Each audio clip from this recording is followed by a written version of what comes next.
Hello again. This video concludes the series of videos on eukaryotic cells. During this one, I'd like to present some cell features which are true for eukaryotic cells but can also be true for prokaryotic cells. Specifically, we'll deal with the topic of ribosomes and the cytoskeleton and a little bit about cell walls. So let's get into it, shall we? The first one, the ribosomes. Typically we represent ribosomes in cells as things that look something like that. You can't see them without, electron microscopes, but even if you magnify them, they'd be tiny little things, and if you get them magnified enough, they kind of look like that. They're made out of two subunits. There's a smaller subunit and a larger subunit. Both subunits contain a type of RNA called rRNA and protein. So the smaller subunit has about 30 proteins in it, and the larger one has about 50 proteins in it. Of course, it depends a little bit on the cell type and so on like that, but you get an idea of the differences. Plus rRNA.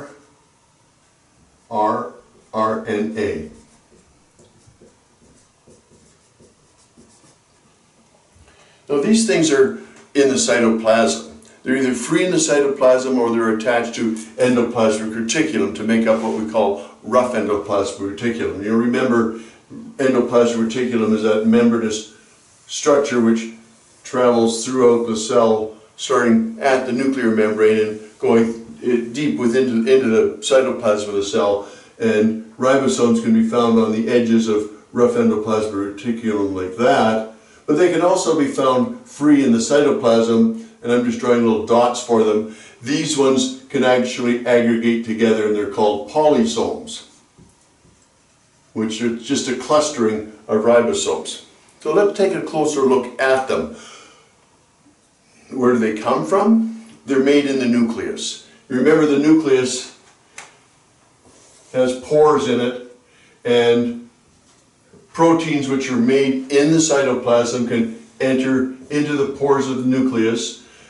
The DNA in the nucleus will make RNA, so one of the types of RNA it makes is the rRNA. And these proteins which enter the nucleus get assembled into these subunits. And the subunits, once they're made, can actually leave the nucleus. They leave the nucleus individually. They don't leave the nucleus in clusters like that. They leave the nucleus individually, they go out into the cytoplasm, become associated with the rough endoplasmic reticulum, or into clumps or combinations called polysomes. And when they're actually active in the cytoplasm, they will form these two-part units. Now, this is really an oversimplification because the lines which I'm drawing here, the little figure 8 thing, those lines don't exist. What we have instead is a combination of 30 different proteins which have tertiary structure. So they're little things like this. I'll draw a couple like that, and just to help clarify, I'll draw a couple with green, and maybe another color in here, and you get the idea that these subunits are clusterings of proteins. And to make things simple, we just draw them as a unit like that. The RNA is, let me see, I'll get to a different color. The RNA is associated with the surface of these things. So the RNA might be in here. And maybe another segment of RNA over here. Things like that. So we have those two different types of biochemicals that make up the ribosomes. So having got them, having made them in cells, what do they actually do? This is the location, I should go with this one because it's assembled into a combination of two. This is the location where proteins actually are made in cells.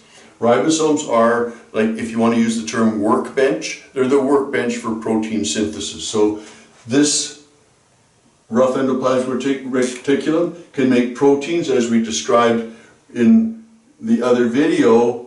The amino acids can come through, they wind up inside, and the proteins can be put into a vesicle that will leave the rough endoplasmic reticulum. The advantage of polysomes, obviously, is that if you've got the machinery to make proteins, multiple copies of proteins can be made out of polysome. The difference here, the polysomes, these will make the proteins that are active in the cytoplasm of the cell, because there's lots of enzymes in cell cytoplasm, and these ones are actually made for excretion or exocytosis from the cell, secretion. So, those are ribosomes. We have to, in the next video series, we have to look at the topic of protein synthesis. So all this will come back for us to look at a little bit later, and just how these things actually function to make proteins. So ribosomes was one of the things I wanted to mention before we leave this unit. The second thing I want to mention is the cytoskeleton of a cell. If we took a cell, like this one, say, and if we took out all the stuff, took out all the cytoplasm, took out all the membranes, took out all the chemicals, took out all the ribosomes, what's left? Is it empty?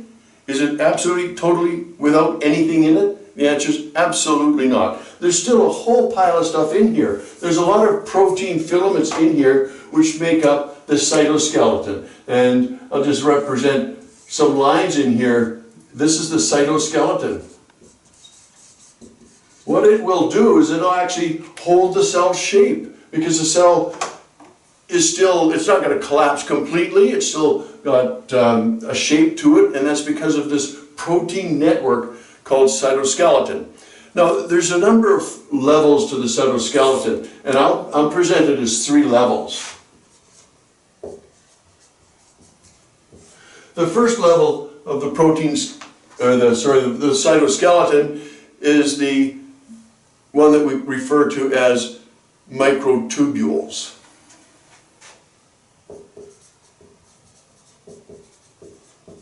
Now, these are exactly as the name implies. They're tubular-shaped, microscopic still, but tubular-shaped protein fibers. They're made out of a protein called tubulin. Now, that sounds really easy to remember, because tubulin makes up microtubules. Well, the fact of the matter is, there's not just one kind of tubulin, there's several kinds of tubulins, plural. It's a clustering or a group name. And the microtubules that we think of most often are things like that make up cilia and flagella.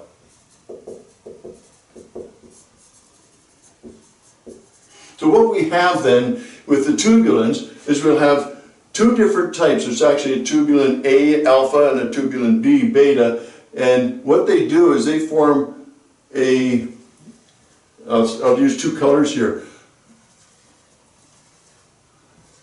They'll form a string, if you like. So each one of these blobs is a tubulin protein. Remember, proteins with their tertiary structure are globular-shaped units, so we've got 2 different kinds, a tubulin A and a tubulin B. And what these things actually do is they form a tube. So they'll form, it's not a linear structure, they'll actually form a tube. So here's the molecules, or the proteins, all lined up in a tube, and it's a hollow tube.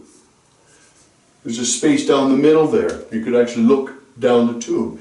That's what these things are like. Now, in terms of cilia and flagella, they're not just a single fiber like that. Cilia and flagella actually have 20 different tubulin tubes, microtubules. So these things are the tubulins, make up a microtubule. These things have 20 microtubules in each cilium and each flagellum.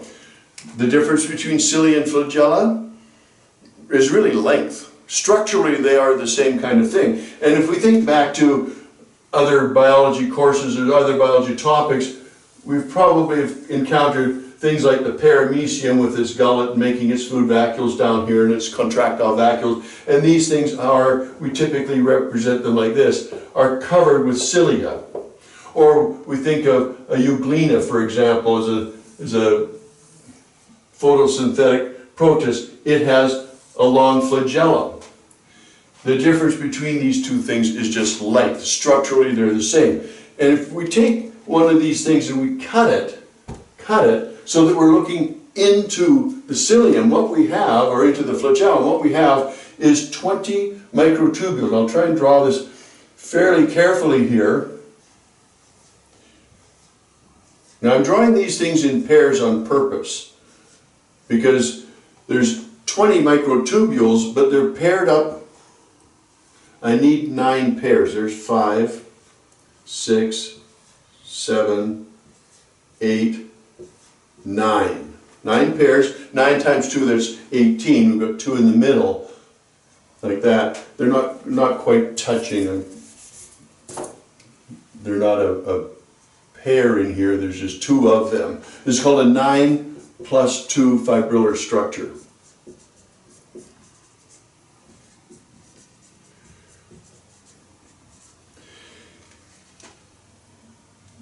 These 20 microtubules are interconnected. There's a protein called nexin that joins the pairs to each other and the non-paired ones in the middle to each other. Nexin. It's a protein.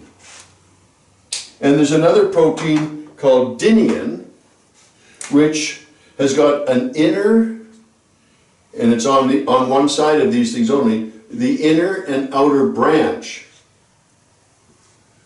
that actually leads towards and actually touches the next pair.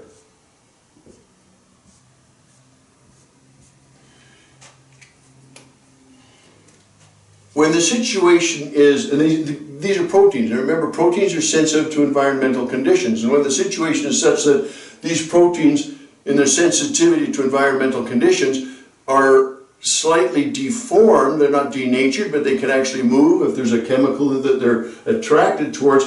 These other ones, dyneins, dynein proteins here, they actually walk like little fingers along the next fiber, along the next microtubule. So these things will actually move against each other. And when that happens, it causes the entire cilium or the flagellum to bend to one side. So if these things are affected on one side, they kind of creep along each other. If you look at that in 3 dimensions, it'll cause a motion. And what happens quite simply is if these things are sweeping in one way, all these things move that way, then this organism, the euglena or the paramecium, is propelled that direction. And in fact, they can go that way, and a paramecium normally goes that way, but they are, with trial and error behavior, they're capable of going in both directions. Now, one thing we have to say as well is that these things look, the way I've drawn it, they look like they're poking through the membrane. They don't poke through the membrane. They're actually covered by membrane. So one thing I should add to this picture is a piece of membrane. So there you have it. Or if we look at it, I'll take that picture, draw it much larger.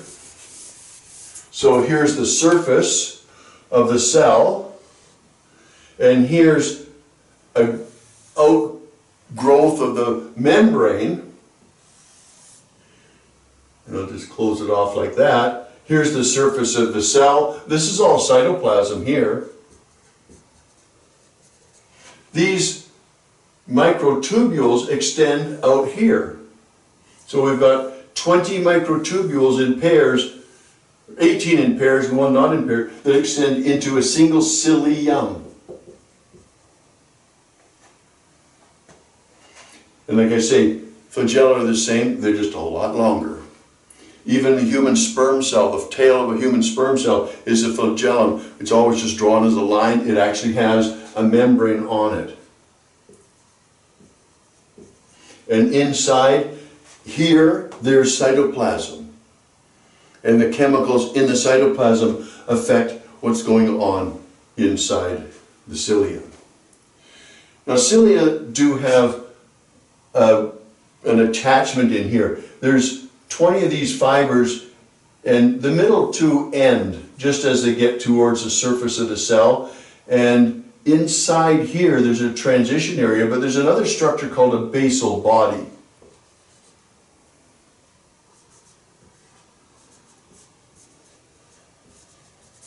A basal body is sort of like the attachment point for the cilium, and a basal body has a 9+0 structure. Like I say, the middle two, the unpaired ones in the middle here, they end right about the surface of the cell. But this is 9+2. These are doublets. This is actually triplets. So a little harder to draw, but if we had it, and I'll just try and start it a little bit here, there'd be 3. And there'd be 9 sets of those triplets around just cytoplasm. Nothing in the middle of that. So where does all that stuff come from? Well, this is all microtubule structure. The other thing that's microtubule structure in a cell, I'll just erase this bit here. The other thing is the centrioles. Centrioles have the same kind of structure as this. Centrioles are located close to the nucleus of the cell. We're talking about eukaryotic cells, and there's 2 of them. There's what's called the mother centriole and the daughter centriole. The mother one is the one that gives rise to the other one, and they're actually little tiny structures, and I'm drawing little microtubules like that, that are sort of perpendicular to each other in a cell. And these things are responsible for setting up spindle fibers, and they create the rest of, spindle fibers, they create the rest of the cytoskeleton in the cell. Together, this whole arrangement is called a centrosome. So a centriole is, each one of these is a centriole, the combination, and what they're doing, that's the centrosome structure. So I said there's 3 levels of this cytoskeleton. The microtubules is this business of the protein tubulin, which is throughout the cell because of its presence in the centrioles, and the centrioles give rise to spindle fibers, which also give rise to the basal bodies and these things here. The second level of this structure, I'll leave that one there. The second level of this structure is what we call the intermediate filaments.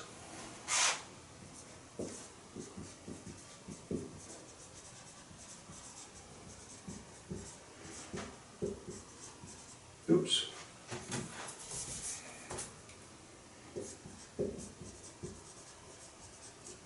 And what these are is just bundles of proteins.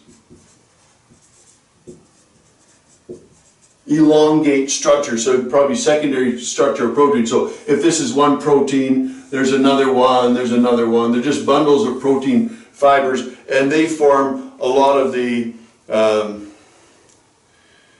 scaffolding, if we want to use the term. It's so, a mitochondria might be located here, and the scaffolding might connect a mitochondria to the Golgi apparatus over here, stuff like that. So these organelles aren't floating around in a cell, they're actually attached to things so that, they can function properly. The third level of this is microfilaments.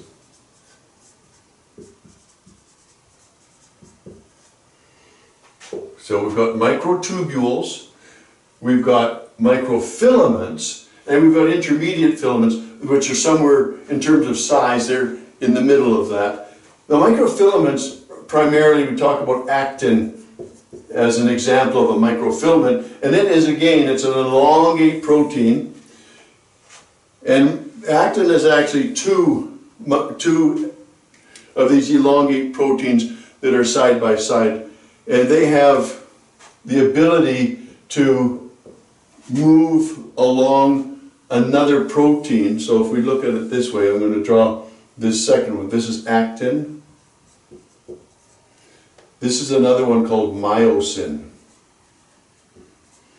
And myosin and actin lie side by side, and what happens, and there's lots of them, I just drawn two of them, so another myosin over here, for example, they lie side by side, and what happens is when muscles contract, calcium, for example, is taken up by the actin filaments, and there's little cross bridges, and they actually walk along the myosin, and when they're walking along the myosin, you can see with the effect of that, it's going to pull the myosin this way, it's going to go that way, it'll go this way, and that's what causes muscles to shorten. So when muscles contract, they shorten. So these filaments actually slide over the top of each other, and that's a whole topic for the sliding filament theory of muscle contraction. Now, the point is, what we get back to is, in terms of cytoskeleton, there's three different levels to it. This is what holds everything together. This is primarily things that are making the cells move, or things that move. The cells can move, or things move along the surface of the cells, and microfilaments. And I should probably suggest as well, and I just don't want to leave it out, just slip back to the topic of cilia, and if this is your trachea, there's cilia in the trachea. I said that the cilia move, the paramecium moves through the water because of the movement of the cilia. Well, what happens here is these cilia, they're going to bend, same reason, they'll bend, and they'll all move in unison in one direction. They're not going to move your trachea. What they do, though, is they'll move the mucus up the surface of your trachea. So you've got a mucus lining in here, and the mucus will move up, and that's how you accumulate fluid in your mouth. That's why you have to swallow all the time. So these things are either going to make an organism move, or it's going to make stuff move across the surface of cells.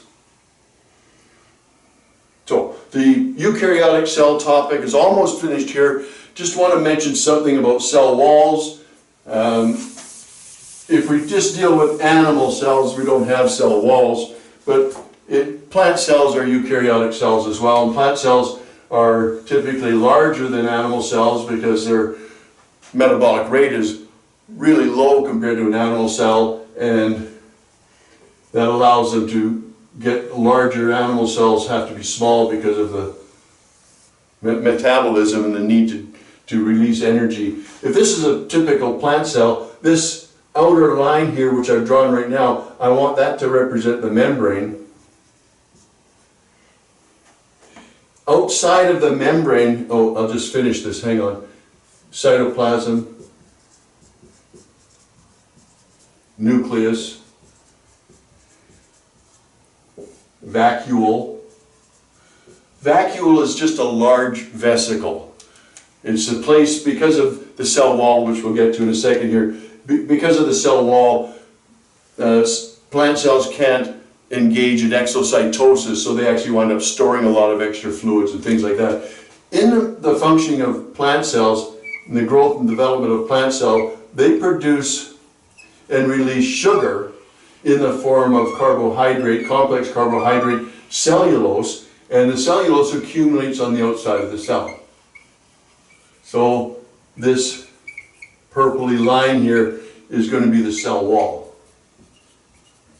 And it's actually produced by the cells, not out of the vacuole, but out of the cytoplasm. And the purpose of the cell wall is to protect the insides of the cell, obviously, add strength and support so plants can grow tall and like a tree. And, well, the disadvantage? If the cell walls get too thick, the cells get too old, there's too much cellulose out here, it can actually contribute to cell death because things can't get in and out of cells at all and they can't survive. So that wraps up this whole unit on eukaryotic cells. Thank you very much. I'm going to put the playlist up here, so if you want to go back and look for one of the videos in particular, you'll be able to see that. And of course, my subscription gecko is down there. Thanks very much.